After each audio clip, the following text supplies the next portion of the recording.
Então, a gente já comentou a respeito das temperaturas muito altas, né? Agora a gente vai falar um pouco a respeito de como é que os animais sobrevivem a temperaturas muito baixas.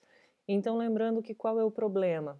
Em temperaturas muito baixas, acaba havendo o congelamento da água.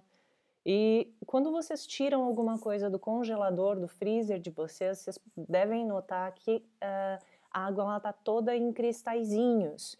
E o problema para os animais é que esses cristalzinhos eles acabam perfurando as membranas biológicas, certo? Essa, por exemplo, é a história das geadas, né, que acaba matando muitas plantas, porque acaba cristalizando o líquido intracelular e aí então acaba perfurando as membranas biológicas, certo? Alguns animais conseguem tolerar o congelamento, então não tem problema. Eles congelam e eles continuam vivos. Baixa bastante o metabolismo e eles voltam quando a temperatura aumenta, certo? Então, invertebrados aquáticos, tipicamente, eles acabam suportando o congelamento, e aí também tem alguns invertebrados terrestres, como é o exemplo desse besouro que eu coloquei aí para vocês, ele acaba suportando sem congelar, então só muito frio, né? Até menos 7,5 graus Celsius, e congelado ele consegue suportar até menos 76 graus Celsius. Mas o que acontece? Que eu falei essa questão toda da cristalização para vocês, né?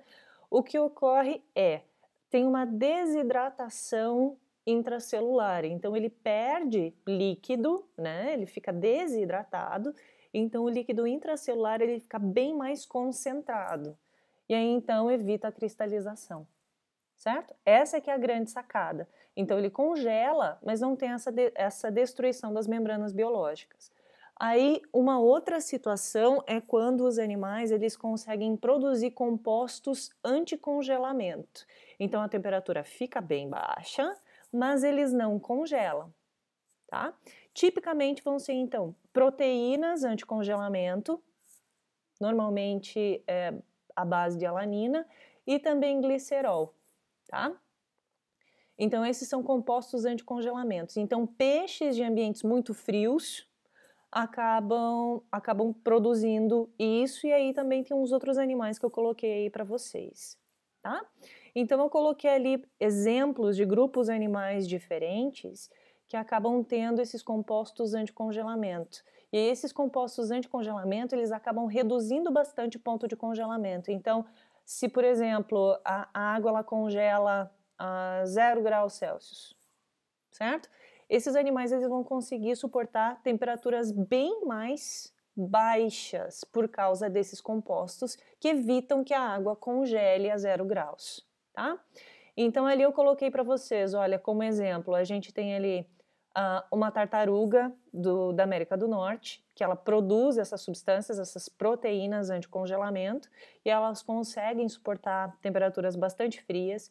Existem algumas espécies de anura também, né, de sapos que fazem isso, como eu coloquei ali para vocês. Eles produzem essa substância. Além disso, também eles acumulam bastante ureia, e aí então com essa concentração de ureia também baixa o ponto de congelamento. E também eles têm a transformação, a quebra do glicogênio em glicose, que também então auxilia na redução do ponto de congelamento.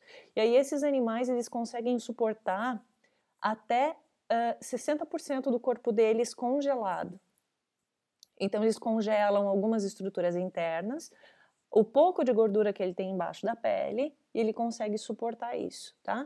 Mas 40% do corpo não pode estar congelado. Então, algumas estruturas, alguns órgãos muito importantes, eles vão estar bem baixo metabolismo, mas ainda assim eles não vão estar congelados, certo? E depois a temperatura aumenta e ele volta. Eu achei muito interessante trazer para vocês também um invertebrado que vive em regiões extremamente frias, que a tradução para o português fica meio estranha, mas é assim, é a mariposa urso peludo, é alguma coisa assim, tá? Então, esse animal, ele tem compostos anticongelamento Só que a grande sacada dele é que ele acaba passando muitos invernos com a temperatura, em temperatura obviamente muito baixa, e o metabolismo dele fica praticamente parado.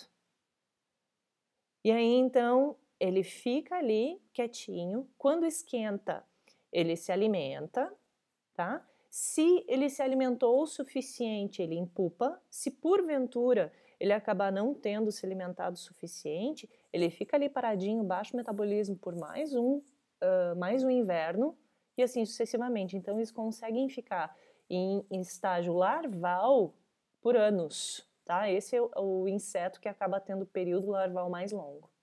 E aí então ele só vai empupar quando ele realmente tiver se alimentado o suficiente.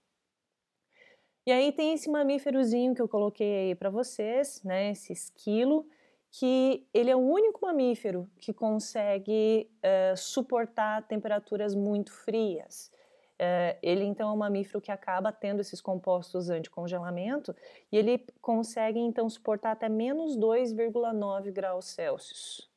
Só que a grande sacada desse animal é que, além dele ter toda uma questão de redução de metabolismo, ele também consegue quebrar ligações neuronais. Então, ele acaba perdendo dendritos, ele perde muitas das sinapses, e aí então acaba prevenindo danos ao seu sistema nervoso.